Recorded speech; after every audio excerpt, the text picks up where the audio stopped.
Determine the magnitude of the vector A. Okay, let us begin. Now, we have here the vector given by 3i cap minus 2j cap plus 6k cap. We're going to rewrite it as 3 times I cap added to negative 2 times j cap plus 6k cap.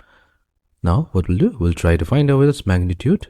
The magnitude A, now the magnitude A of magnitude of vector A is going to be, take a square root.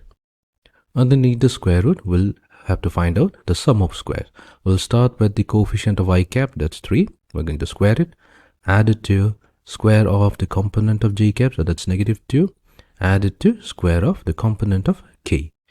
So this is going to give us, we have square root of 9 plus 4 plus 36. So 36 plus 4, that's 40. 40 plus 9, that's 49. Square root of 49 will be 7. That means the magnitude of the vector A is going to be 7 units.